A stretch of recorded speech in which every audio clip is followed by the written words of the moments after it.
Welcome back to Kings Engineering. इस वीडियो के अंदर इनहेरिटेंस को हम लोग देखने वाले। लास्ट वीडियो में हम लोगों ने क्लास एंड ऑब्जेक्ट्स को देखा था। हम लोगों ने यहाँ पे एक सेकेंड क्लास क्रिएट की थी और उस क्लास की प्रॉपर्टी हम लोगों ने मेन क्लास में एक्सेस करके देखी थी। यहाँ पे हम लोगों ने सेकेंड क्लास को भी एज अ मेन क्लास कैसे बिहेव कर सकते हैं, उसके लिए क्या क्या रिक्वायरमेंट रहेगी वो भी हम लोगों ने देखा था। मेन वाला जो कोड था हम लोगों ने कॉपी करके इसको देखा था। तो इस वीडियो के अंदर हम और एक क्लास क्रिएट करेंगे और उसके साथ ही हम देखेंगे कि उसकी प्रॉपर्टीज हम लोग डायरेक्टली कैसे एक्सेस कर सकते हैं। तो यहाँ पे मैं एसआरसी के ऊपर आता हूँ, यहाँ पे राइट क्लिक करता हूँ, न्यू के ऊपर आता हूँ, जावा क्लास के ऊपर आता हूँ और यहाँ पे मैं एक सेटिंग नाम की क्लास बनाऊंगा। मैं सेटिंग नाम की यहाँ पे क्लास बना दिया हूँ एंड इसके अंदर जो प्रॉपर्टीज रहेगी वो मैं यहाँ पे मेन क्लास के अंदर एक्सेस करने का ट्राई करूंगा। बट यहाँ पे मुझे सेटिंग क्लास के अंदर कुछ वेरिएबल्स डिक्लेयर करने पड़ेंगे। जैसे यहाँ पे मैं स्ट्रिंग डिक्लेयर कर रहा हूँ, स्ट्रिंग यहाँ पे मैं स्ट्रिंग का नाम देता हूँ ऐप नेम एंड इसको मैं डिक्लेयर कर देता हूँ टेस्ट 001 एंड उसके साथ ही मैं जैसे कि मान लेते हैं यहाँ पे हम वॉल्यूम चेक कर रहे हैं या वॉल्यूम के साथ ऑपरेशंस करने वाले, तो हम लोग यहाँ पे इंटीजर नाम का एक वॉल्यूम वेरिएबल डिक्लेयर करते हैं एंड उसका इनिशियल वैल्यू 0 देते हैं। तो ये दो प्रॉपर्टी अगर मुझे मेन क्लास में एक्सेस करनी है तो मैंने लास्ट वीडियो में आपको बताया था कि हम क्लास का एक ऑब्जेक्ट बना के उसकी प्रॉपर्टीज एक्सेस कर सकते हैं। लेकिन इस वीडियो के अंदर हम लोग ऐसा नहीं करेंगे। हम अगर हमारे पास अगर सेकेंड क्लास है तो हमें सेकेंड क्लास का ऑब्जेक्ट बनाना पड़ता था और हम एक्सेस करते हैं। लेकिन इनहेरिटेंस हमें क्या करता है कि इनहेरिटेंस हमें सेकेंड क्लास की प्रॉपर्टी डायरेक्टली एक्सेस करने की परमिशन देता है। तो उसके लिए हम एक्सटेंड कीवर्ड यूज करते हैं। अगर हम यहाँ पे पीपीटी के अंदर आते हैं तो देखिए यहाँ पे लिखा है accessing parent property in a child. मतलब किसी पेरेंट की प्रॉपर्टी हम दूसरे क्लास में एक्सेस करने के लिए इनहेरिटेंस का यूज करते हैं। तो यहाँ पे इनहेरिटेंस अचीव करने के लिए मुझे एक्सटेंड कीवर्ड लिखना पड़ेगा एंड जिस क्लास की प्रॉपर्टीज मुझे यहाँ पे एक्सेस करने है उस क्लास को मुझे डिक्लेयर करना पड़ेगा। तो मैं यहाँ पे सेटिंग्स को लिख देता हूँ। तो मेरा मेन क्लास है, मेन क्लास जो है कि एक्सटेंड हो चुकी है सेटिंग से। मतलब सेटिंग्स के अंदर जितनी भी प्रॉपर्टीज है वो मैं मेन क्लास के अंदर डायरेक्ट रीड कर सकता हूँ। तो यहाँ पे हम लोगों ने देखा था कि मेन क्लास के अंदर जो भी कोड है जो कि स्टैटिक नहीं है, अगर वेरिएबल्स भी है जो स्टैटिक नहीं है, मेथड्स भी है जो स्टैटिक नहीं है, उसको रीड करने के लिए हमें उसी क्लास का एक ऑब्जेक्ट बनाना पड़ता था।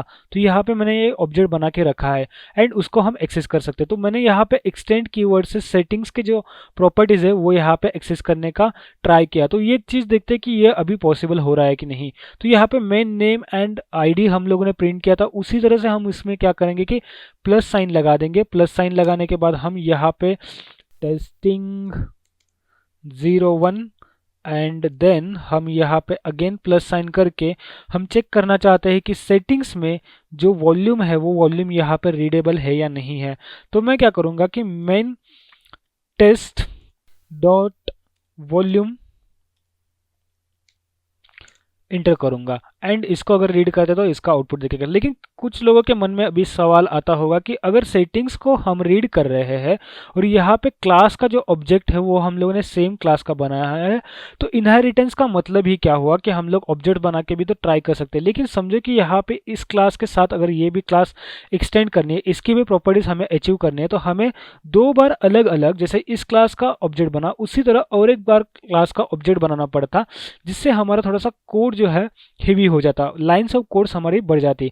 तो इसलिए हम लोगों ने क्या किया कि एक ही क्लास का ऑब्जेक्ट बनाया मेन क्लास का एंड मेन क्लास के ही ऑब्जेक्ट से हम सेटिंग क्लास के अंदर जो वेरिएबल्स है उनको एक्सेस करने वाले हैं। तो यहाँ पे मैं आता हूँ और यहाँ पे वॉल्यूम में लिया है, उसी के साथ मैं देन प्लस करता हूँ एंड देन मैं main test dot app name करता हूँ एंड देन इसको मैं कंट्रोल एस करूंगा एंड इसको प्ले करके इसका आउटपुट देखते हैं। तो यहाँ पे मेरा कोड रन हो रहा है और यहाँ पे हमारा आउटपुट आ चुका है एंड आउटपुट अगर हम देखते तो यहाँ पे सबसे पहले नेम था, नेम हमारा यहाँ से प्रिंट हुआ है गणेश। देन हमारा था आईडी एंड आईडी हमारा यहाँ से प्रिंट हुआ है 01, यहाँ पे 1 आईडी आया है। देन टेस्टिंग 01, ये एक स्ट्रिंग थी तो टेस्टिंग 01 आया है।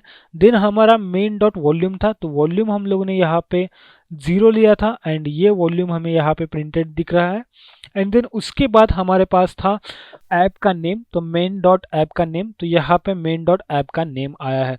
तो इस तरह से हम लोग इनहेरिटेंस अचीव कर सकते हैं। तो यहाँ पे और एक चीज़ हम लोग यहाँ पे ट्राई करके देखते हैं। यहाँ पे हमें एक मेथड बनाएंगे, तो मेथड का हम नाम देंगे पब्लिक वॉइड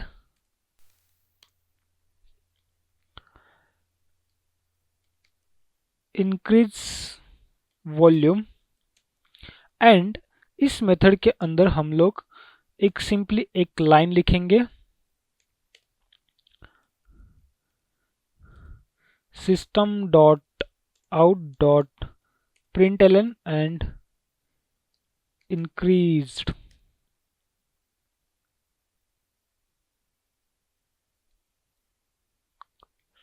इसको हम सेव करेंगे एंड देन मेन क्लास के अंदर इसको हम ट्राई करेंगे रन करने के लिए। तो हमें क्या करना है, main test dot increase volume, अगर मैं इसको लिखता हूँ एंड मैं इसको टेस्ट करने के लिए जो बाकी कोड है उसको कमेंट आउट कर देता हूँ, जिससे हमें सिर्फ उतना ही आउटपुट मिलेगा एंड देन मैं इसको प्ले कर देता हूँ।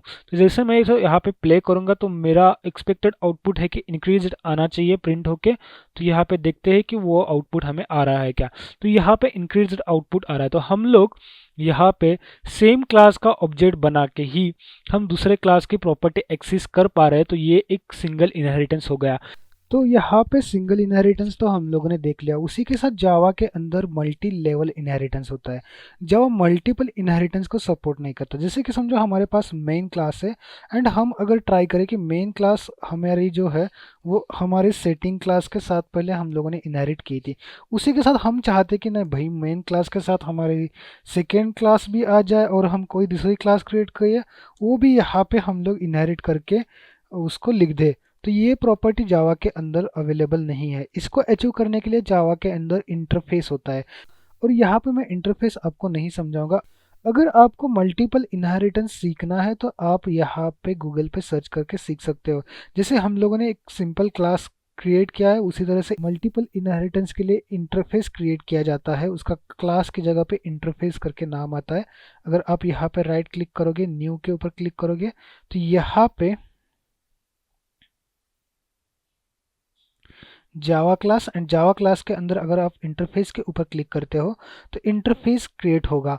अगर हम यहाँ पर ट्रायल के लिए देखते हैं इंटरफेस एंड ए क्लिक करते हैं और इंटरफेस के ऊपर सेलेक्ट करते हैं तो यहाँ पे इंटरफेस क्रिएट हुआ। और ये इंटरफेस मल्टीपल इंटरफेस क्रिएट करके आप एक क्लास के अंदर कॉमा लगा के ट्राई कर सकते हो।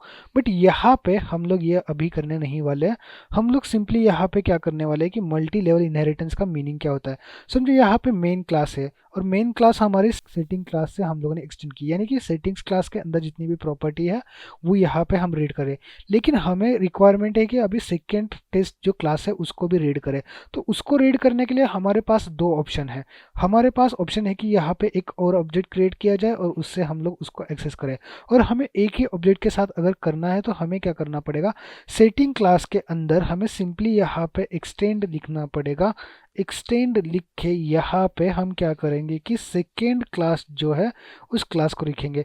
मतलब सेटिंग क्लास सेकेंड क्लास की प्रॉपर्टीज रीड करेंगी एंड सेटिंग क्लास को हम लोग मेन क्लास के अंदर रीड करेंगे। तो ये मल्टी लेवल का इनहेरिटेंस हम लोग अचीव कर सकते हैं। आई होप आपको मल्टी लेवल इनहेरिटेंस यहाँ पे पूरी तरह से समझ में आया है।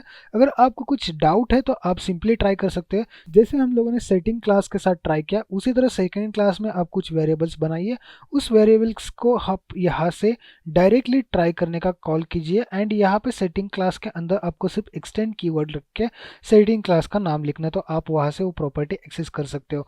तो इनहेरिटेंस हम आगे जाके बहुत ज़्यादा वाइडली यूज़ करेंगे। अगर हमें एक ऑप्टिमाइज एप्लीकेशन बनाना है, मोबाइल एप्लीकेशन, तो हमें इनहेरिटेंस तो यूज़ करना ही पड़ेगा। तो इस वीडियो में इतना ही था, मिलते हैं अगले वीडियो में।